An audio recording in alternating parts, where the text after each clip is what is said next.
Hi, I'm Celine LaTulip, and today I'm going to give a visual explanation of how to implement a stack data structure by using an array. Okay, so let's get started.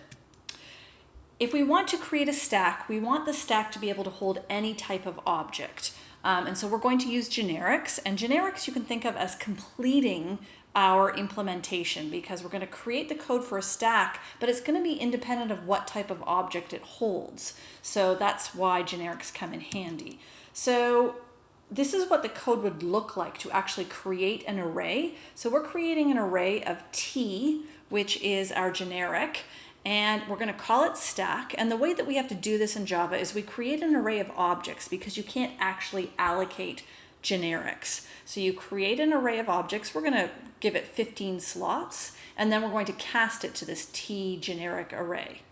Now we need one more thing in order to implement a stack, and that is we need this variable top, which will help us keep track of where the next open slot is in our data structure to add objects to. Okay, so what does this actually look like? Our reference variable is called stack. So here's the stack reference variable, and it points to the beginning of an array. And we allocated an array with 15 slots here. And so of course they're indexed from 0 to 14. And each slot right now just has a null pointer in it. It doesn't actually have anything in it yet. And then of course here's our variable top, which holds 0.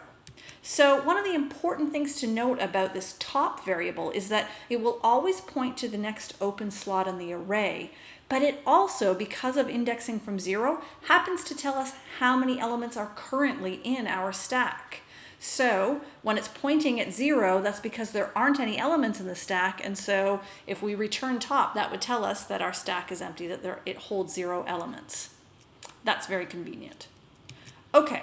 So let's imagine we actually have this, we've implemented this code and then we've handed it off and somebody else is now using our code. So they've created a stack object, they've called their stack S, and they're pushing something onto it. Now we don't know what this X is. It could be turtles, it could be anything. As long as the user is always pushing the same type of object onto the stack, this will work because they'll instantiate it with that type of object.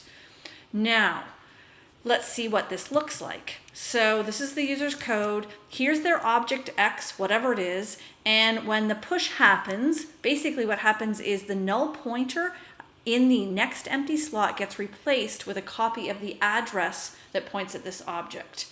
And our top variable has to be incremented. So it becomes 1 because now it's pointing at the next empty slot, this one right here. Okay. So let's do this again. We're going to push another object. This one's Y. It's going to look basically the same way. The null pointer gets replaced with a pointer to this object, and our top variable gets incremented. And we'll do it one more time. Here's Z. We're again passing in the object. The null pointer gets replaced in the next empty slot, and then top gets incremented to point at the next empty slot. So this is how it would work, and you could imagine this sort of going along and adding lots of things to our stack by using many push operations.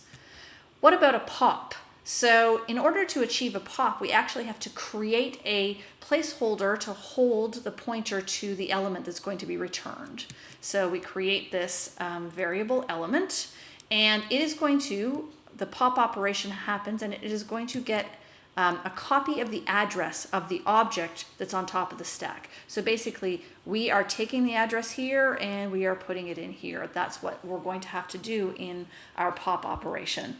And then the pointer inside of our array gets set back to null, and then our top variable gets decremented back to 2 because now 2 is the next empty open slot.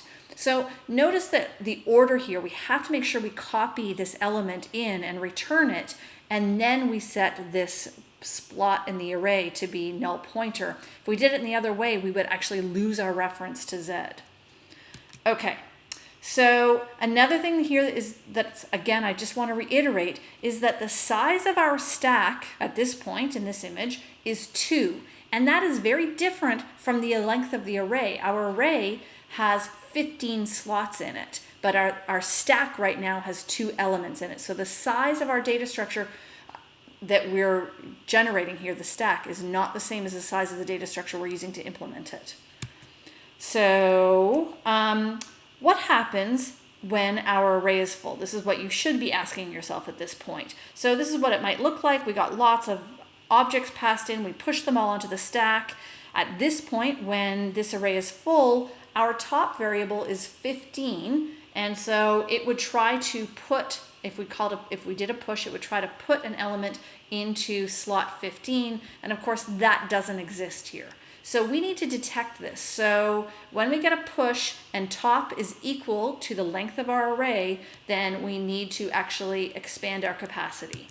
And what we are going to do is just create a bigger array and copy everything into it. So this is going to end up looking like this, where we've created an array that's double in size. We've copied the addresses of all of our objects into the beginning slots in this array, and now we have empty slots that we can keep on pushing things onto. So that should give you a good sense of how this all works. What you need to remember is that in terms of this expand capacity thing, that is our responsibility as the coder who is implementing the stack. We need to take care of expanding capacity, and the coder who is using our stack should never have to think about it or worry about it at all.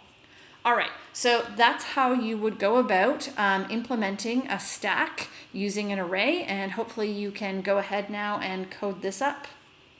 Thanks for listening.